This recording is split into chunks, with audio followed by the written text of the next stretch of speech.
partir de agora, na Unesp FM, Observatório do Esporte. O programa que dá bola a todas as modalidades esportivas.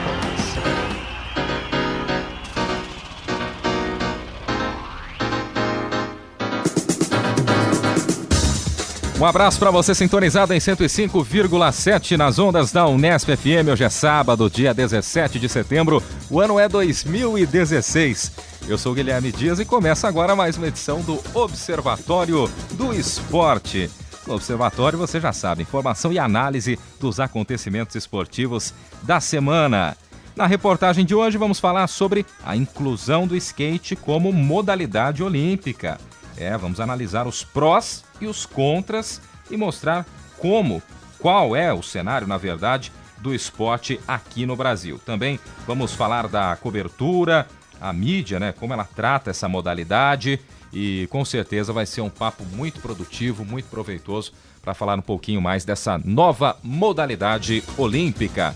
No Observatório, informação e análise para você. Começamos com nosso querido...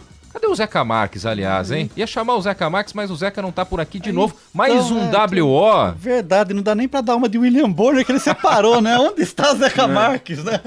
Que sempre perguntava, né, pra Fátima Bernardes, onde está você, Fátima Bernardes? Então tô eu aqui apartado do Zeca. Onde está Zeca Marques? Vamos então fazer contato com o nosso querido Zeca Marques. Pois não, Zeca? Alô, amigos do Observatório do Esporte, caros ouvintes, colegas de mesa. Estou em trânsito, indo para Belo Horizonte participar de um evento sobre análise do discurso na Universidade Federal de Minas Gerais, mas ainda há um tempinho para comentar as minhas impressões iniciais sobre os Jogos Paralímpicos. Eu tive a oportunidade de permanecer 3 dias no Rio de Janeiro e acompanhei cerca de 8, 9 modalidades esportivas. E quero dizer para vocês que eu nunca havia me emocionado tanto num evento esportivo como aconteceu no último final de semana, em diferentes provas, em diferentes modalidades que eu tive a oportunidade de acompanhar. Se a gente diz que os Jogos Olímpicos, o esporte de forma geral, é uma prova de superação do corpo humano pela beleza estética do movimento do corpo, pela competitividade, pela busca dos índices de recordes, eu diria que os Jogos Paralímpicos elevam essa equação à segunda potência, à terceira potência, porque a gente começa a se dar conta do quanto que o corpo humano, do quanto que o ser humano, de forma geral, ele não tem limites, ele está sempre em busca de superar qualquer marca, qualquer limite que a vida possa nos impor. E os Jogos Paralímpicos acho que deixam um pouco essa lição. A gente tem visto, vez ou outra, alguns comentários menos felizes de pessoas que acabam por menosprezar os jogos adaptados, os Jogos Paralímpicos. Até um jornalista português que pertencia à RTP, que foi até acusado de morte nesta semana porque ele desdenhou dos Jogos Paralímpicos. Mas acho que é uma visão bastante equivocada, infeliz, sobre uma prática esportiva que procura fazer com que pessoas que tiveram algum tipo de deficiência ao longo de suas vidas, às vezes até congênitas, os Jogos Paralímpicos falam que o corpo humano, como eu acabei de dizer, não tem limites. O ser humano está sempre em busca da superação dos limites que aparecem a ele todos os dias. Eu vi prova de goalball, que é uma modalidade pouco difundida no Brasil, é um gol a gol, em que 3 atletas paralímpicas atiram uma bola contra o adversário e todos estão vendados porque eles têm diferentes níveis de cegueira. É impressionante o nível de sensibilidade que o atleta tem que ter para, de olhos vendados, para equilibrar os níveis de cegueira. Eles têm que defender a bola a partir do movimento que eles percebem da bola. A bola tem um guiso, então tem uma questão tátil e auditiva para fazer o movimento do corpo. E quem arremessa, quem ataca, atira a bola, quase sempre tentando ludibriar o time adversário. Eu vi o futebol de 7, que é um futebol em que também há diferentes níveis de deficiência que compõem a equipe. Vi o basquetebol em cadeira de rodas, esse já é um pouco mais popular no Brasil, até porque aparece muitas vezes no cinema, em audiovisuais de forma geral. Vi o atletismo paralímpico e vi também a natação. Na natação, confesso a vocês que eu fui às lágrimas no Parque Aquático da Barra, quando eu vi, por exemplo, Daniel Dias sendo ovacionado pela plateia por ter conseguido uma medalha de bronze. E a gente percebe o quanto que o esporte paralímpico lida com essa superação que o atleta quer demonstrar. E acho que nos Jogos Paralímpicos, o público brasileiro, que majoritariamente o público é composto por brasileiros, na sua grande totalidade, eu acho que ele aprendeu um pouco mais a se comportar nas arenas esportivas, ao contrário do que a gente viu e foi criticado durante os Jogos Olímpicos. Há uma maneira de lidar com o esporte adaptado muito mais respeitosa do que a gente viu nos Jogos anteriores, nos Jogos Olímpicos convencionais. E há um respeito muito grande pelo atleta, seja ele brasileiro ou não, que está ali disposto a se entregar em busca de alguma vitória, alguma celebração. E há modalidades que exigem silêncio absoluto. O goalball, como eu falei para vocês, a dupla de juízes, o tempo todo com o microfone, eles dialogam com os atletas e com o público o tempo todo. Os dois juízes, a cada arremesso de bola, pediam silêncio da plateia, e a plateia sequer podia se manifestar quando, por exemplo, a bola esbarrava na trave e começava a circular ali por cima da linha de meta. Qualquer manifestação da torcida poderia influenciar a reação das jogadoras, porque eu vi uma prova de equipes femininas, né? Então o público começou a ter esse didatismo de assistência a modalidades que não são tão populares e que são até de um certo desconhecimento de nós brasileiros. Isso aconteceu também, por exemplo, no adestramento do hipismo com atletas paralímpicos, em que o locutor do evento pedia silêncio o tempo todo para que a manifestação da plateia não interferisse de forma negativa na reação do animal, do cavalo. Então, caros, eu acho que os Jogos Paralímpicos foram uma surpresa para mim. É pena que, com o fim dos Jogos agora no domingo, é capaz que tudo volte àquele ostracismo de antes, mas como todo mundo já prognosticava, o Brasil é de fato uma potência paralímpica, porque apesar desse programa estar indo ao ar no sábado, é quase muito provável que a gente diga que o Brasil vai ficar entre os cinco países com mais número de medalhas nestes Jogos. Na próxima semana estarei com vocês à mesa do observatório. Então, um grande abraço a vocês, um bom fim de Jogos Paralímpicos para todos e até a semana que vem. Abraço aos ouvintes também. Legal, este é o Zeca Marques, trazendo também a sua contribuição. Um abraço, Zeca, a gente te espera aqui na próxima semana, estamos sentindo a sua falta, viu? E para comentar um pouquinho mais a respeito dos Jogos Paralímpicos, aliás, essa edição termina amanhã, né? Termina neste domingo. Tuca, também Carlo Napolitano. Bem, vamos lá. Eu queria complementar um pouco o que o Zeca falou sobre esse infeliz jornalista português, o Joaquim Vieira. Conterrâneo do Zeca Marques. Né? Então eu vou abrir aspas aqui para ler a citação infeliz do Joaquim Vieira. Os Jogos Paralímpicos criam nos seus participantes a ideia de que podem ser campeões, ou como os campeões olímpicos. Não podem. Lamento desiludir muita gente, mas só há um Usain Bolt e um Michael Phelps.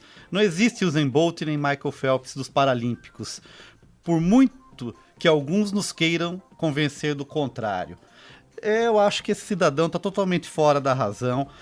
Se você pegar, por exemplo, posso dar 2 exemplos. Eu acho impossível não achar o Daniel Dias um Michael Phelps dos Jogos Paralímpicos. E se bobear, ele passa em número de medalhas. E se duvidar, passa em número de medalhas. Né?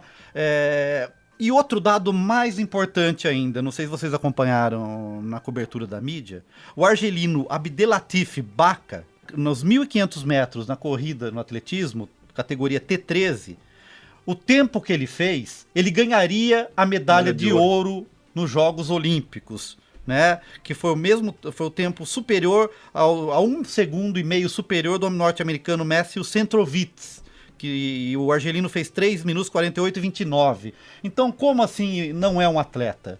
O cidadão português escreveu um espetáculo grotesco. Eu só diria que grotesca é a atuação dele. Grotesco é o jornalismo dele. Sim. Realmente de uma infelicidade, né? E desconhecimento, né? Sim, de uma infelicidade, enfim, né? E com certeza está sendo massacrado em várias partes do mundo. sirva aí de exemplo para quem... Eu achei legal, né? Eu acho que eu nunca tinha prestado atenção nessa expressão que o Zeca usou, do esporte adaptado. Né? Eu acho que a gente tem que pensar nas Paraolimpíadas ou Paralimpíadas, seja lá como a gente fala isso aí, e pensar no legado olímpico, né? Ou no legado paralímpico. E pensar também os outros ambientes sociais também adaptados. Né? O ambiente urbano, as escolas, hospitais, todos eles também adaptados para que todo mundo possa circular e conviver bem nesses espaços. Né? Talvez esse possa ser o grande legado, né, da Paralimpíada do Brasil, esse sentido de expandir, além do Parque Olímpico, que é totalmente acessível, também a acessibilidade em todos os outros setores. A gente vê aqui em Bauru, a olhos nus, não é? Só basta rodar pela cidade, desrespeito em vagas para deficiente, pessoas estacionando em rampas, né, que é um desrespeito absurdo, grotesco, não é? Em relação das pessoas com deficiência. Então, torcer para que esse legado paralímpico também se expanda para todos os outros ambientes. Sem dúvida nenhuma. Pois não, Tuca? Bem, vou continuar aqui com 2 comentários rápidos, ainda sobre as Paralimpíadas, né, os Jogos Paralímpicos. Uma matéria que me deixou muito emocionado também, né, é sobre o fotógrafo João Maia, que é cego, e ele criou aí, é um fotógrafo oficial dos Jogos Paralímpicos, ele tem um Instagram, quem quiser procurar dar uma olhada lá, basta digitar João Maia, né? Ele perdeu a visão aos 28 anos, né? Com uma uveíte, né? Uma infecção nos olhos. E ele diz que ele não precisa ver para fotografar, porque ele tem os olhos no coração, né? E eu fiquei curioso, fui lá para a página do Instagram para ver as fotos do João Maia. E são lindas fotos, são fotos sensíveis. Né? E eu fiquei curioso, como é que esse cidadão sem a visão consegue tirar fotografia, né? E ele justifica na matéria, né? Além de dizer que ele tem os olhos no coração, para explicar como ele captura as imagens, ele confessou que trabalha com seus outros sentidos. Então ele pode escutar, segundo ele, a batida do coração dos corredores, os passos, as palmas, né, que eles dão antes, ou que a plateia dá para acompanhar um salto, por exemplo, né? E ele sabe quando está pronto para disparar a câmera.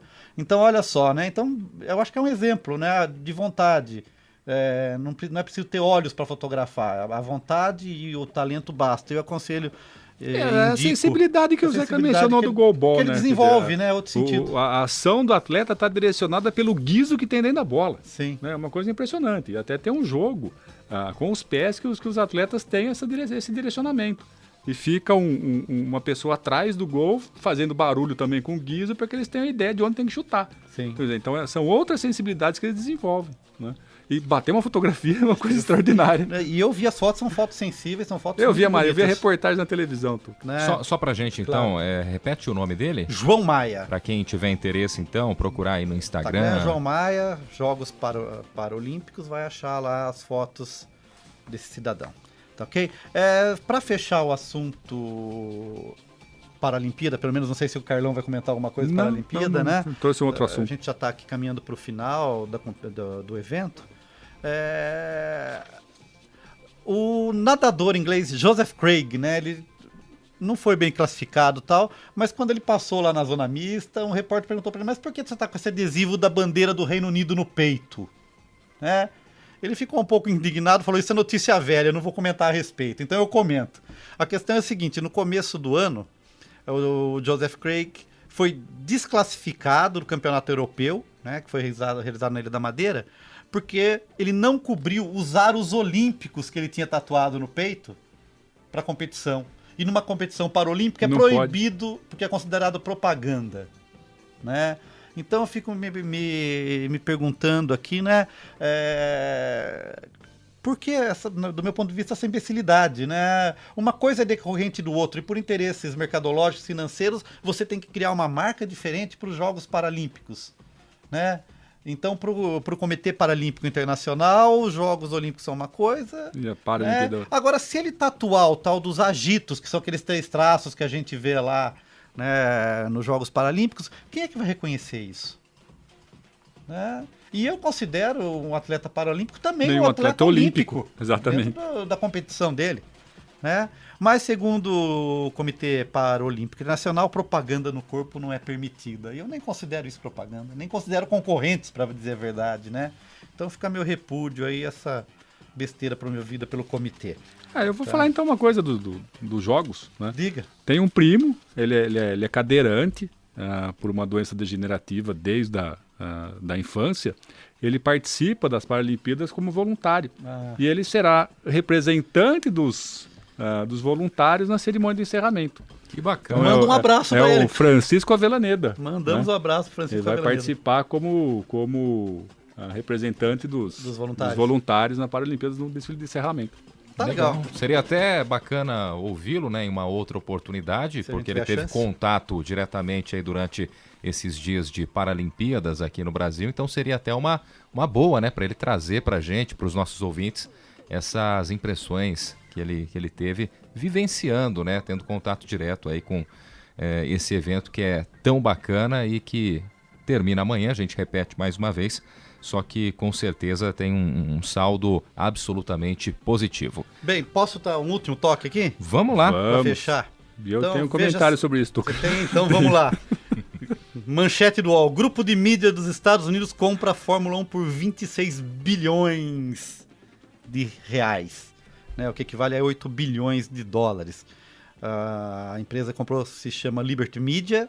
O dono é o magnata da TV a cabo John Maloney, que também é dono do time de beisebol do Atlanta Braves. Né? O Bernie Ecclestone vai continuar como diretor-geral, segundo termos do contrato, que foi anunciado aí na quarta-feira. Mas minha pergunta é a seguinte: vocês acham que teremos mudanças na Fórmula 1 para tornar mais atrativa? Antecipei. Eu acho, Tuca, que a Fórmula 1 já está muito chata. Então, eu não assisto mais. Tantas mudanças nos últimos anos deixaram a Fórmula 1. Cada ano que passa parece que perde um pouquinho mais a graça. Tudo bem, a gente pode entrar até no ponto. Não, mas somos brasileiros e a gente não tem um piloto competitivo, né? Mas não é só isso. Parece que perdeu um pouquinho a essência, né? São tantas regras, pelo menos a minha opinião. Sim. E vou dizer uma coisa, o automobilismo americano é uma coisa chata de se ver, não é? E se a Fórmula 1 for americanizada, aí eu jogo a toalha, eu não assisto nunca mais. Mas então, o que justifica? Ele comprou inclusive as dívidas da Fórmula 1, né? Deve ter um mercado asiático, alguma coisa nesse sentido, mas se depender de mim, pode parar. Pode parar? Pode Saiu caro. Pode estacionar o carrinho. Saiu caro pro americano. Pode ir pros boxes. Tá certo, então. Agora vamos esperar aí, né, os próximos movimentos. Vamos ver o ano que vem, né, a temporada de Fórmula 1, o que vai acontecer agora sobre as rédeas de um norte-americano.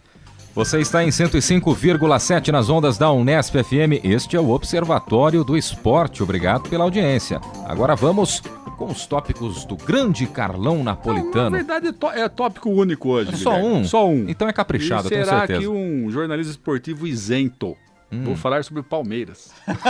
Tá certo. Na verdade eu vou falar sobre a cobertura da rodada. Né, do meio da semana, que teve lá o grande jogo, a final antecipada do Palmeiras e Flamengo. Eu fiquei assustado com essa história toda, né? Até como palmeirense. Né? As matérias anteriores e depois do jogo, me pareceu assim, que as pessoas não estavam vendo a mesma coisa que eu via. Né? Uma delas, da última quinta-feira, no portal do Globoesporte.com, só ele salva, né? Fazendo uma referência ao Jesus, é lógico, né? Ao Gabriel Jesus. Só ele salva. Ele ficou 6 jogos fora do Palmeiras, disputando as Olimpíadas. O Palmeiras continua líder, né? Com outras pessoas, entre aspas, salvando o Palmeiras. Né? Na mesma semana, ou no mesmo dia, melhor dizendo, Corinthians evolui, mas cai. Quer dizer, boa essa manchete. Corinthians evolui, mas cai. Eu não entendi, não é? Deve ser raro a digitação, involui. Não, ele evolui. Daí a matéria dá pra ele evolui no jogo, no campo, mas cai na tabela, né? Porque o Santos acabou ganhando e tal. Aí a impressão que deu é que o Flamengo era o maior time do mundo, né? Com a maior torcida do mundo, né? Com shows, espetáculos nos aeroportos, né? Isso geral, né? Globo Esporte falando isso, Globoesporte.com, né? Matérias da UOL, né? Entrevista do Muricy Ramalho no portal UOL. Flamengo se tornará imbatível. E aí, gente? Daí, na quinta-feira também, assistindo o gol do Sport TV, o Palmeiras, a hora que toma, a torcida do Palmeiras que toma o gol no Allianz Parque, já lembra o fantasma de 2009. Né? Quer dizer, peraí, gente. Qual é o melhor time no campeonato? Qual é o líder? Qual que tem o artilheiro? Qual que é uma das defesas menos vazadas? Qual que é o time que faz mais gols? Alguma coisa está errada. Tem que alimentar a oportunidade para as outras torcidas, né? E assim, eu até converso em casa com os meus meninos, eu acho que o grande perigo pro Palmeiras não é o Flamengo. O grande perigo pro Flamengo não é o próprio time, é o Atlético Mineiro. Ah, sim. Que é um time que já está montado faz um bom tempo e que tem uma estabilidade até maior. Tem sofrido com vários desfalques, mas no campeonato, quando esse pessoal voltar e tá para voltar, o Atlético Mineiro, sem dúvida nenhuma, é um dos melhores elencos. Para mim, é o melhor elenco do Brasil. Um oba-oba muito grande, não é? Em relação ao jogo em si e também em relação ao Flamengo, que talvez, na minha modesta opinião, vai ser um fogo de palha. Eu acho que não chega. Como já aconteceu anos atrás, quando o Flamengo venceu a Copa do Brasil, né? E todo mundo colocou justamente esse tema. O Flamengo em poucos anos será um time imbatível. O Flamengo isso, o Flamengo aquilo. E passaram-se alguns anos, não se confirmou. E esse ano, agora o Flamengo está rondando ali as primeiras colocações novamente. Mas esse mesmo Flamengo é o Flamengo que há 3 meses atrás levou de 4 do Corinthians na Arena, em Itaquera. Então, a imprensa, para algumas questões, tem a memória muito O Flamengo curtinha, está né? na Copa do Brasil? Não, já foi eliminado pelo Fortaleza na segunda fase. Pois é. Você tem que criar essa narrativa mitológica, né? O jogo da decisão, o jogo de 6 pontos. Daí tudo bem, mas assim, fazer um oba-oba enorme em relação ao Flamengo, então se lá eles são parciais, é que também a gente pode ser. Pera lá, né? Vamos com calma, né? Vamos lá. Realmente. Ouvimos a opinião do imparcial Carlos Napolitano. Você está na Unesp FM, este é o Observatório do Esporte. E agora vamos para a matéria da semana. A locução é do Leonardo Del Sante. Observatório do Esporte. Confira a reportagem da semana. Um tema em debate.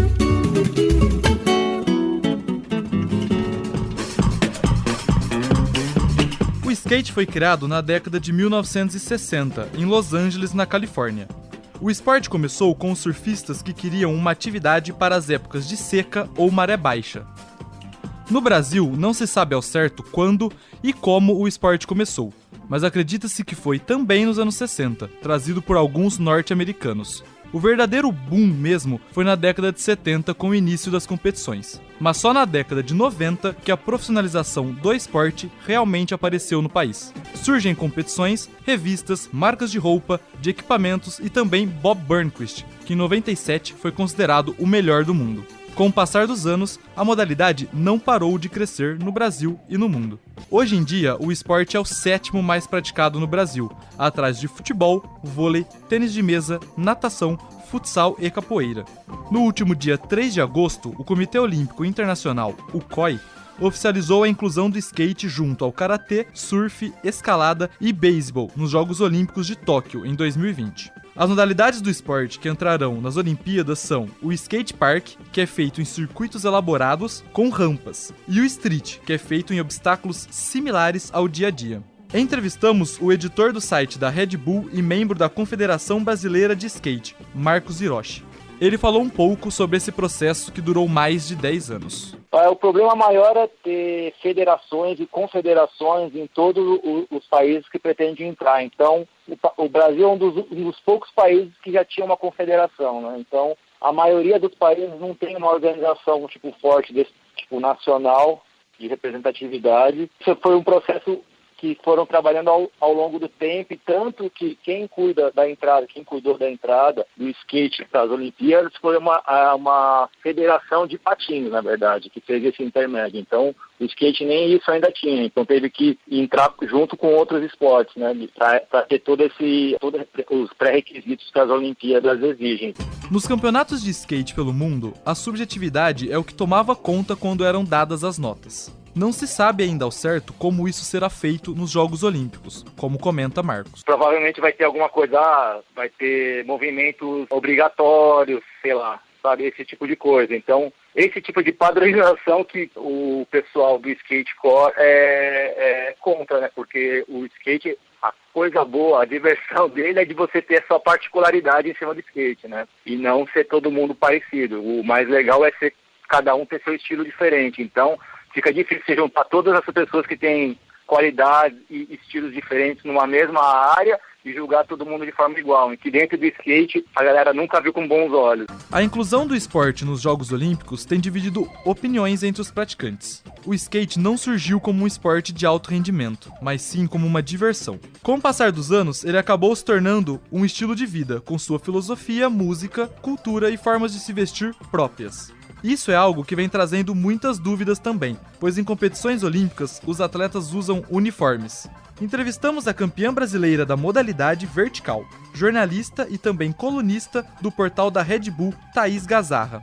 Ela comenta sobre os uniformes. Uma grande pergunta que os skatistas tinham era como que nós vamos usar um uniforme. Ninguém está habituado a usar um uniforme para nenhum evento, sabe? É tudo muito livre, é muito particular, e cada um age de um jeito, tem as suas atitudes. Então a gente ficava pensando, como que a gente vai controlar isso? Quem que vai controlar isso? Por que eles podem impor isso? Então sempre teve uma resistência muito grande. Mas Thaís é favorável à inclusão do skate dentro das Olimpíadas. Quando o skate foi aprovado nas Olimpíadas, muitos pais de amigos meus vieram me elogiar e falar, qual é a expectativa para isso? E eu acho que realmente está sendo aceito bem mais, principalmente para a parte dos adultos que viveram um pouco mais dessa parte do skate que já era mais marginalizada. O membro da Confederação Brasileira de Skate e editor do site da Red Bull, Marcos Hiroshi, também entende como algo positivo.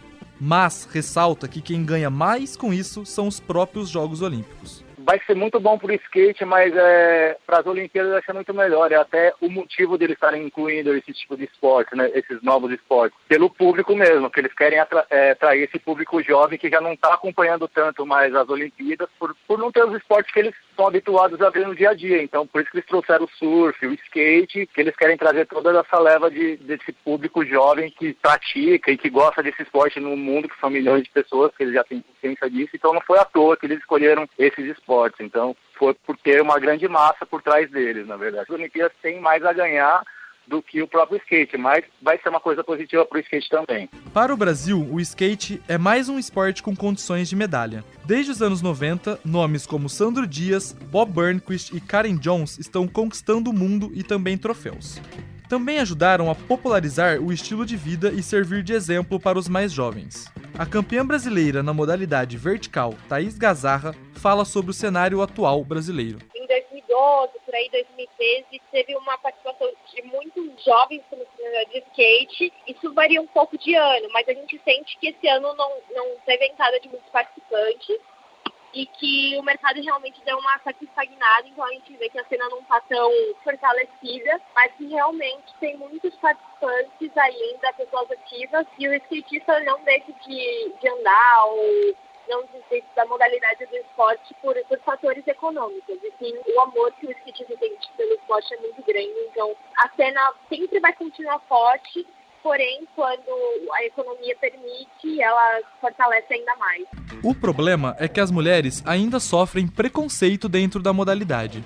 Eu realmente acho que a gente tem um pouco mais de destaque. Tipo, quando a gente está na pista, a gente vê que as pessoas acabam se encantando um pouco mais com a gente, andando, ou ficando mais admiradas por serem meninas, mas a gente realmente sente falta de força e de prioridade dentro dos campeonatos que também envolvem meninos, e a gente acaba tendo que se fortalecer entre nós mesmos. A gente tem que criar os nossos próprios eventos, se fortalecer e fazer algo mais fechado, porque quando a gente está no meio dos meninos, a gente não consegue ter essa força. Então, a premiação nunca é tão boa quanto dos meninos, a gente nunca consegue um horário de treino tão bom quanto os meninos, e a gente sempre fica ali no escanteio, na verdade. Então, eu sinto um pouco de falta disso. Nos últimos anos, o interesse da TV aberta pelo esporte caiu muito. Mas, mesmo assim, através da mídia online, o skate acabou se fortalecendo. Thaís fala sobre o assunto. Acredito que o skatista sempre foi muito tradicional, até mesmo pela sua história, pela característica do processo, pela essência em si. E a revista sempre foi algo muito importante para o skate. Então, a gente tem no Brasil uma história bem forte a respeito das impressas, mas a questão da internet realmente fortaleceu muito a cena do skate. Hoje a gente vê que muitas pessoas, principalmente adolescentes, assim, buscam criar mídias e compartilhar conteúdo. Eu mesma sou uma delas, eu já escrevi para muitos blogs, já escrevi para Red Bull, já escrevi para Divas Inteiras, Longarina, muitos portais. cria uma independência muito grande para quem quer compartilhar assuntos sobre, ideias e etc. E, ao mesmo tempo, assim foram criados muitos portais, as revistas se estenderam para aplicativos, os livros se estenderam para aplicativos também. Você assistiu o vídeo do cara mandando a manobra, coisas do tipo. Então, acabou criando uma extensão, sim, grande de conteúdo, e a gente assiste aí cada vez mais vídeos e mais assuntos relevantes na internet. Thaís Gazarra relata uma experiência de transmissão online.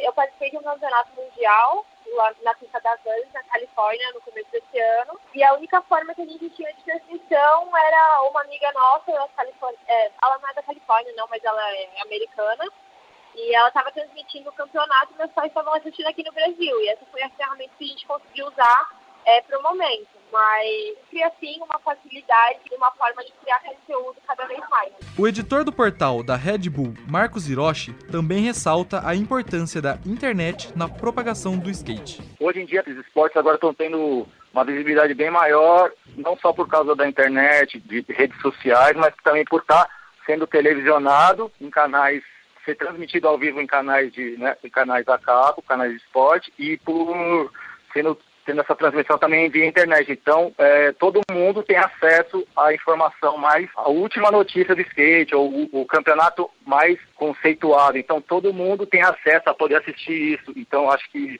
isso foi uma das grandes alavancas do skate hoje em dia, assim, de não parar de crescer, na verdade, porque essa evolução tecnológica também não para de crescer e a divulgação em cima do skate só tem aumentado também. Legal, depois da locução do Leonardo Del Sante, vamos aos já tradicionais agradecimentos. Agradecendo a campeã brasileira na modalidade vertical, jornalista e colunista do portal da Red Bull, Thaís Gazarra, e também o editor do portal da Red Bull e membro da Confederação Brasileira de Skate, o Marcos Hiroshi, eles que contribuíram com o material desta semana. Conosco também agora o Heitor Facini, começar justamente com ele. Heitor, você explicava até em off por que a gente perdeu esse contato diretamente nos últimos anos em transmissão da modalidade do skate na TV aberta. Você até explicava e gostaria que você compartilhasse isso com os nossos ouvintes. A TV aberta acaba, de certa forma, divulgando, mas atrapalhando o andamento das competições. É mais ou menos por aí? Um abraço para você. Um abraço, Guilherme, um abraço aos amigos da mesa, um abraço a todos os ouvintes. Então, é uma coisa até que a gente conversou com os entrevistados, mas acabou não colocando na matéria, que antes tinha muita transmissão na TV aberta, mas a transmissão da TV aberta tinha um problema para os skatistas, porque ao mesmo tempo que eles aumentavam exponencialmente a divulgação do esporte aqui no Brasil, ele também controlava, porque as regras da competição seriam todas voltadas para o que a TV aberta quisesse ser, elas moldavam e controlavam as modalidades. Ou seja, resumindo a ópera, ele limitava o andamento das competições e, com isso, perde a graça, pelo menos ali no meio, quem entende, praticantes, acaba interferindo diretamente no rendimento. Exatamente, e o skate, assim como o surf, são dois esportes que não são esportes tradicionais de alto rendimento. Eles são muito mais subjetivos do que qualquer outra coisa, eles tem até uma aproximação até com um teatro, com um negócio de dança, porque eles são subjetivos, você não tem uma pontuação fixa, ele fez tal movimento, vai ganhar tal pontuação porque ele fez tal movimento. Não, é uma nota que você avalia a partir de ver a apresentação do Quem convenceu mais na exibição? Exatamente. O que passou ali na cabeça do... A gente estava conversando em off também, né, Guilherme? Acho que... nesse sentido, também o surf e o skate, eles serão amarrados, né? Porque aí necessariamente haverão critérios mais objetivos para pontuação e para ganhar medalha de ouro, prata, bronze, etc. Carlão, eu não vejo muita diferença também nesses critérios que parecem ser subjetivos e até inalcançáveis para o público, como já tem na ginástica artística, no salto ornamental, mas aí tem o movimento, né? Aí tem o movimento. Então, se o cara faz o movimento de forma perfeita, acho que o técnico no esporte, ele consegue avaliar, a gente não é? Se fez o duplo twist carpado, o movimento da Silva, o movimento de Hipólito, nós não vamos saber, mas o árbitro sabe, não é? Então o camarada vai fazer lá, o 360 Bernquist, não é? Ou no surf, o looping do Medina. O cara que é o perito no surf, no skate, ele tá vai saber isso aí, é lógico. Até pegando o gancho nessa discussão... Talvez aí seja até uma armadilha pro skate, né? Pra prática do skate, porque vai acabar sendo engessado também, né? E aí até a questão que foi colocada na reportagem da vestimenta, né? Do uniforme, né? O cara bota um boné, bota um calção, bota uma blusa larga, bota um tênis baixo e vai praticar o skate. Agora não, talvez tenha que ter um uniforme mesmo, com numeração, né? Até eu comentei com vocês, meu filho perguntou esses dias pra mim: ô pai, por que no judô tem que ter kimono? Falei, porque é uniforme. Foi como é o futebol, né? O futebol tem uniforme e tal. Mas o futebol não precisaria ter uniforme. Basta o cara colocar lá um calção e chuteira, ele vai pro campo. Mas e número? Pinta, não é? Como na Olimpíada, pinta o os atletas do atletismo, eles usam aquela... até o triatlo, né? Pintado o número. Pinta nas costas, número 10, número 2. Quer dizer, então, acho que acaba também engessando e colocando dentro do sistema, né? Os esportes que são undergrounds, outsiders ou coisa parecida. Até pegando o gancho nessa discussão nossa, é uma das polêmicas quando a gente cita Jogos Olímpicos no momento, a inclusão justamente do skate, do surf, de outras modalidades que vêm por aí, mas principalmente do skate e do surf. Queria até saber a opinião da mesa, de uma forma geral, começando por você, Leonardo Del Sante. Para você, acertada essa decisão ou não? Então, eu acho que assim, para essa primeira Olimpíada de Tóquio, né, 2020 agora, vai ser muito um teste para talvez entrada até de outros esportes, né? Eu acho que eles escolheram o surf e o skate pela grande abrangência dos dois esportes. E futuramente, se esses esportes tiverem uma boa aceitação tanto do público como dos seus praticantes, possa entrar outras modalidades num futuro até relativamente próximo. Eu acho que esse movimento de contracultura do skate, ele pode sim perder um pouco dessa aura na Olimpíada, mas ele não vai perder no espaço urbano, né? O skate, ele surge depois, como dito na matéria, né? Surge como uma adaptação de próprios surfistas, isso na Califórnia. E é um pouco desse quebrar esse espaço urbano, né? Reconstruir e também uma coisa de locomoção. Tem várias nuances o skate. Então eu acho que se a gente for amarrar tudo isso, essa possibilidade de engessar ela é real e ela infelizmente vai acontecer um pouco na Olimpíada. Mas eu não acho que como um todo. E eu não acho que por ter uma Olimpíada, por estar na Olimpíada, necessariamente todas as competições têm que ter esse viés e essa preparação para a Olimpíada. Então o que vai acontecer é que vão ter classificatórias olímpicas, e nessas classificatórias vão ter umas regras mais compenetradas e tudo mais. Quem não quer participar, que não participe, e isso vai acabar... Eu concordo plenamente, quer dizer, ninguém vai ficar delimitado e restrito ao movimento de skate no ambiente privado, público, urbano, né? Mas toda a competição que acontecer, por exemplo, o campeonato municipal de skate na praça de skate aqui em Bauru, o padrão de regra será o padrão olímpico. Então, eu não sei se eu não vai consigo acontecer. ter tanta certeza também, Napolitano, porque os campeonatos de esportes radicais, eles iam sobreviver de qualquer forma, existindo ou não existindo a Olimpíada. Já são um negócio tão grande que eu acho que a Olimpíada por si só, se virar uma modalidade olímpica por si só, não vai fazer com que eles sejam moldados para a Olimpíada. É muito mais fácil que a Olimpíada esteja algumas concessões para colocar essas modalidades, porque, ao meu ver, depois de fazer essa matéria, a Olimpíada é quem ganha mais do que o próprio skate com o skate na Olimpíada. O próprio Marcos ressalta isso, né? Que pelo público jovem também, né, de trazer a visão do telespectador. Isso era uma coisa que eu ia apontar, né? Então, primeiro, acho que o que está patente nisso é você ter que capturar um público jovem, né, para os Jogos Olímpicos. Então, acho que a inclusão dessas modalidades aponta para isso, tá? Uma outra coisa, e daí eu acho que é uma questão de tempo, né? Só o tempo vai poder dizer isso, é que muitas atividades que eram culturais, que faziam parte da prática do ser humano, acabaram transformando em atividades esportivas, né? Então, isso me faz perguntar, o porquê você tem uma modalidade de tiro com arco, o antigo arco e flecha, né? Porque era uma atividade necessária, a caçada, era atividade humana para alimentação, sustentação, né? Alimentar. E isso, com o tempo, acabou se codificando numa prática esportiva, que é o tiro com arco. Se você for lá para os Jogos Olímpicos de Inverno, também, né? A habilidade de você se locomover na neve, cada vez mais rápido. Também tem uma modalidade lá que eu não sei como é que chama corretamente, que é um esqui que também tem caça. Ele vai esquiando e em alguns momentos ele para e tem que Cross country, né? É um cross country, isso. E tem que atirar também, um esqui com tiro ao alvo. Isso. Então, se essas modalidades que são mais próximas da necessidade humana mais primitiva se transformarem em atividades esportivas, eu acho que não tem problema nenhum em uma parte do skate se adaptar para ser uma competição, né, institucionalizada nos Jogos Olímpicos. E não vai perder o caráter de cultura. Né? Porque quem caça vai continuar caçando. Quem esquia por necessidade continua esquiando. E quem quer andar de skate como uma parte da sua cultura vai continuar andando de skate. A questão é que vai se codificar isso numa questão Mas o que eu quis dizer, esportiva. você vai jogar uma pelada, né, claro, com seus isso amigos, você vai se pautar pela regra do futebol que é feito pela Futebol Association. Do futebol de campinho que eu já discuti aqui. Ou pelas regras do Futebol Association. Se é impedimento, se não é. Então, então você vai fazer um torneio de skate até entre amigos na praça, você vai se pautar por aqui.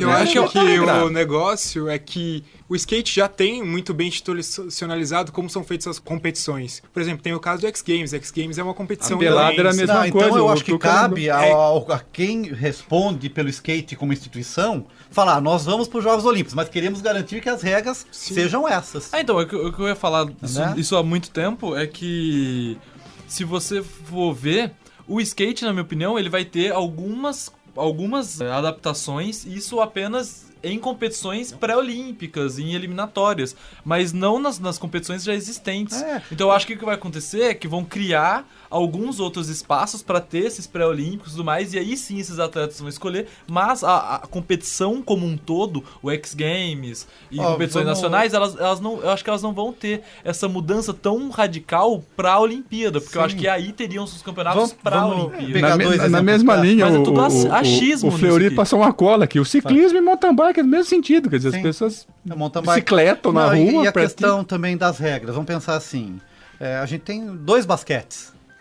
A gente tem um basquete que tem as regras da NBA. E o basquete da FIBA. E tem o basquete da FIBA. E o de 3 ainda. E tem o de 3, que é o street, né? Que está muito mais atrelado à cultura hip hop. Né? Então, quer dizer, eu acho que um não mata o outro. E quando os jogadores americanos da NBA vão para os Jogos Olímpicos, eles se adaptam às regras dos Jogos Olímpicos. O vôlei, fugindo um pouco, ele se adaptou também à questão da transmissão televisiva. Né? Então acho que eu entendo a discussão, acho que é legítima do pessoal do skate, então tem que se pesar aí de todos os lados, do pessoal do skate, dos X Games, das tribos, da televisão, do Comitê Olímpico, como que eles vão entrar num acordo e, se é de interesse deles, transformar o skate no esporte olímpico. E outra coisa que eu acho também, no caso do skate, no caso do surf, como, ao meu ver, o ganho é muito maior para as Olimpíadas do que para a própria modalidade em si. Óbvio, os dois ganham, porque o skate ganha, o surf vão ganhar maior visibilidade para outros públicos que eles não atingiam. Sim. E consegue um pouco de respeito também em públicos mais velhos, né? Talvez eles consigam umas concessões para não modificar tanto a modalidade, porque é muito mais interesse do Comitê Olímpico em incluir o skate do que a própria comunidade do skate entrar para a Olimpíada. Sim. Então, na teoria, eles têm uma carta na manga para negociar isso, para não modificar tanto. Eu acho muito legal a inclusão dos dois, porque eu mesmo sou um praticante, né? Eu já comentei aqui que eu sou um surfista, né? Verdade. Quando o Medina foi campeão, eu comentei com vocês, eu tenho até a mesma pisada que o Medina. Já tinha me esquecido, Carlão, mas de qualquer forma... Só que o dele é longboard. Então, obrigado por refrescar a minha memória. Aprendi a subir, a ficar em pé no skate tem uns 3 anos no máximo, né? Eu não sabia. Eu acho legal, mas eu acho até um contrassenso, né? Acho que nesse sentido que está colocando. Ou seja, é uma contracultura, é outsider, mas vai entrar pro sistema, né? Então, o que eu estou visualizando é um problema, né?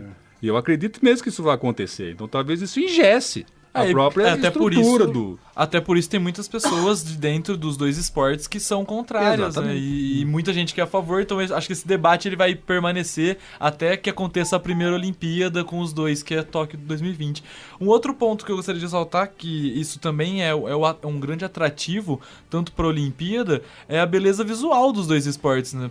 Eu acho que se a transmissão for uma transmissão bem feita, e eu tenho certeza que Tóquio 2020 tecnologia vai estar muito mais avançada nesse tipo de coisa, vai ser um esporte muito bonito de se ver, que vai atrair ainda mais as pessoas para ver o evento Olimpíada como um todo, né? Tem esportes que são mais cansativos, geralmente transmite só a linha de chegada, ou só os melhores momentos, porque não há uma condição de televisionamento tão bom quanto o surf e o skate. A grande questão aí, me parece, justamente esse entendimento que as duas partes terão que chegar a um acordo aí nos próximos anos, até para que não haja um esvaziamento logo de cara. De repente, os principais nomes da modalidade, e isso a gente tem que levar em consideração porque pode perfeitamente acontecer, você vai lá e coloca o skate em Tóquio em 2020. Mas se perder muito das suas características, quem garante que os grandes nomes do skate até 2020 vão participar de fato da disputa? Isso acontece com boxe, se a gente for para ver, né? Tem o boxe Outras olímpico, modalidades que aí também. a pessoa, quando ela se torna profissional, ela deixa de disputar as Olimpíadas, né? Só uma pergunta, o Japão faz parte do circuito mundial de surf? E onde vai ter essa competição? Eles vão fazer uma praia artificial então, lá no Japão? O pior é que eu acho que é exatamente Não. isso. Em Tóquio foi dito que eles não vão fazer nada artificial, que era apenas um esboço, que surgiu um esboço na internet de uma praia artificial e teriam ondas artificiais, só que já foi desmentido, então provavelmente eles vão arranjar algum lugar sim, isso na Baía do Japão. Eu me lembro, assim, de cabeça, o Japão fazer parte do circuito mundial de surf. Então talvez tenha que... E abre-se um pressuposto também, porque além da maratona aquática, o surf é um esporte que só é praticado no mar, então países que não têm costa teriam que, por uma futura candidatura, teriam que terceirizar a competição. Quando o Paraguai for sediar, não vai ter que se revezar. revezar. No Uruguai e no Brasil. E é uma coisa completamente oposta do skate, né? Porque o skate é uma modalidade que a estrutura é simples, é muito simples, e principalmente se pensar que uma das modalidades é o street, que é uma modalidade que, pelo seu conceito, você pratica em qualquer lugar, o street. E o skate, pensando nisso, pensando na questão de infraestrutura, o investimento para você fazer um campeonato de skate é muito menor do que o retorno que você vai trazer, pelo menos em questão de audiência para os jogos. Esse é um ponto interessante, completamente oposto do surf, que tem muitas restrições, ou seja, você tem que ter um mar para realizar um campeonato de surf. Skate não, skate você pode realizar em qualquer lugar. Então, aqui complementando a informação, a produção já passou para a gente, Carlão, existe sim ondas no Japão, como eu falei, né? E o surfista mais famoso e importante do Japão é o Hiroto Arai. Né? Você já competiu com ele? Não conheço. Tá? Então, fica aqui a dica. Eu deixo também outra dica de um documentário muito legal que conta a história de como surgiu o skate mais profissional, né, lá nos Estados Unidos, na Califórnia, que se chama Dogtown and Z-Boys. Dogtown and Z-Boys é um filme de 2001, dirigido pelo Stacy Peralta e tem a locução do Champagne. É um filme muito legal que mostra como essas competições de skate, ou como essa prática de skate mais urbano, surgiu com um grupo de surfistas, né, que ocupavam as piscinas vazias das grandes mansões, né, do litoral americano e praticavam esse skate mais acrobático dentro das piscinas vazias. Legal. E para isso eles se utilizavam de movimentos que eles estavam acostumados a fazer nas pranchas de surf. Tá certo. Você, ouvinte do programa que acessa as redes sociais, curta a nossa página no Facebook. O endereço é o www.facebook.com/Observatório do Esporte. Acesse também o blog do nosso programa. O endereço é o www.observatoriodoesporteunesp.blogspot.com.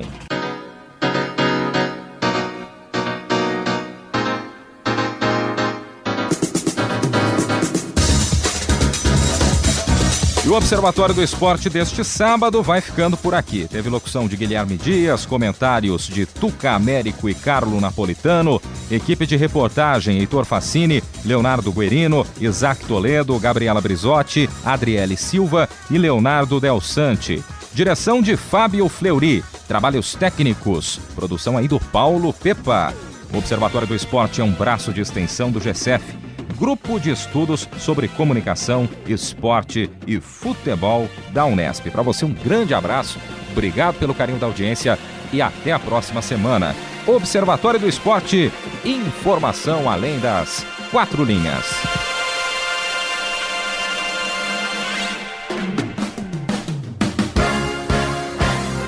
A Unesp FM apresentou Observatório do Esporte.